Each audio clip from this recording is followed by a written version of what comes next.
and this is the reality of political life and public opinion in Russia today, longing for the return, if not to the great power status, then to the influential state in the world. It's a little bit difficult how the BRICS would help Russians to develop the new identity and the new self-consciousness.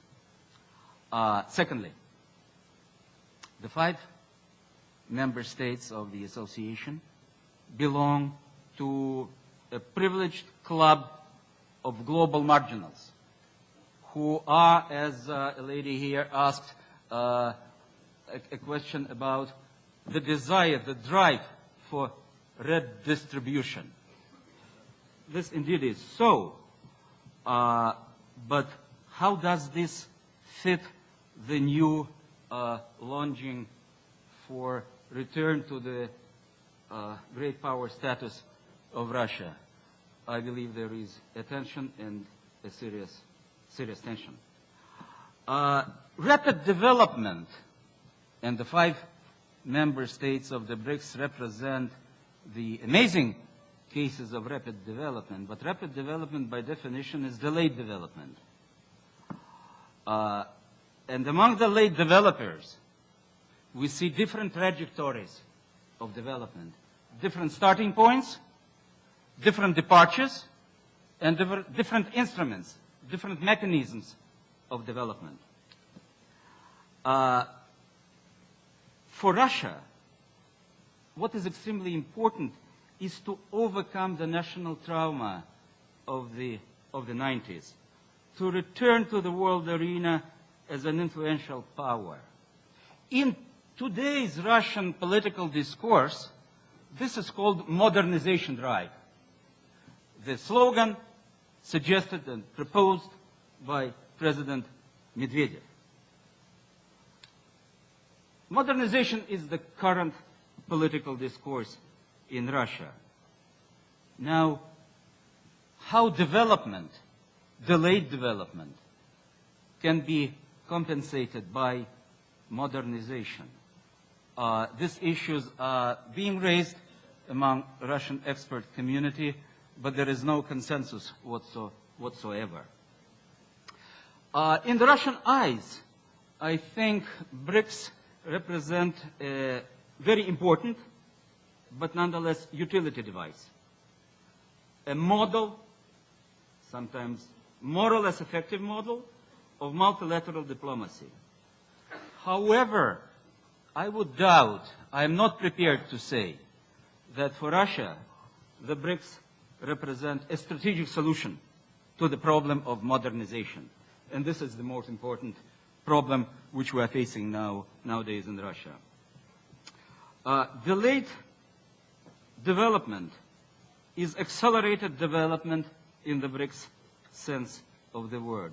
But again, as I've mentioned above, there are different trajectories of delayed development, and there are different departures and different instruments, mechanisms of this delayed rapid development. For Russia, it's certainly energy. You may remember that some 5 years ago, a different expression was quite popular in the Russian political discourse, in the official political discourse, sometimes being mocked by the experts, that of the energy superpower. Today, this expression has vanished, but nonetheless, the reality remained. For Russia, reliance on energy in its current form can make modernization impossible. I'm prepared to formulate a dilemma: growth or modernization. Russia has a very specific position among the BRICS. On the one hand, the old traditions of superpower status, the nuclear weapons, permanent membership in the UN Security Council, more or less educated population, especially older ones. On the other hand, Russia's position is within the BRICS, in a way marginal. Growth in Russia is based not on the labor force, not on demographic upturn, but on energy resources parallel to demographic decline. The only one, Russia, among the BRICS, suffered a severe recession. And the only one among the BRICS, Russia, is facing the danger of regression. The danger of regression. Since 2009, the economic situation in Russia in terms of growth, etc., has definitely improved. But the most important thing is that any hopes to return to the, for Russia, to return to the pre-crisis growth strategy are futile and impossible. Extensive resource-oriented growth is impossible for Russia in the longer run. This type of growth doesn't fit the goal of modernization as pronounced by President Medvedev and supported by the more or less liberal academic and political community. And here is my question. Does economic growth, and I'm asking this not as an economist, but as a political scientist, as a comparativist, does economic growth of whatever kind automatically leads to development and modernization? Maybe there are some specific institutional preconditions, sine qua non, without which growth may not lead to the desired results. I'm talking about institutions. I'm talking about the quality and efficiency of institutions. I'm talking about accountability, about transparency, about control of corruption, about rule of law, about government effectiveness, etc., etc. And the important implication for Russia in this context is that the crucial problem for Russian modernization, the crucial problem is not economic, but is political. And this brings me to the third topic of my talk. That is the Russian dilemmas and the experience of the BRICS.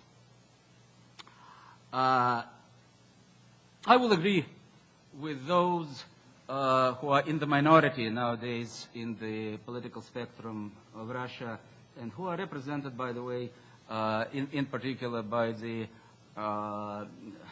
liberal think tank, which is supposedly giving advice to President Medvedev, but this advice is never being translated into action. I'm talking about the Institute for Contemporary Development. According to these estimations, Russia at the moment is at the crossroads. And the problem is not the choice between different strategies of development. The choice is between future and the absence of future, between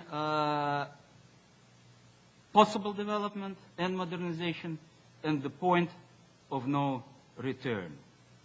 More than this, some experts of this liberal group would argue that Russia is facing a real danger of being left behind by history, which reminds us of the predictions of President Reagan that the Soviet Union would be left on the ash heap of history. Russian post-crisis inertial trajectory, which is the trajectory of nowadays politics in Russia, leads to the impasse and to actual regression, to accelerated developmental lag.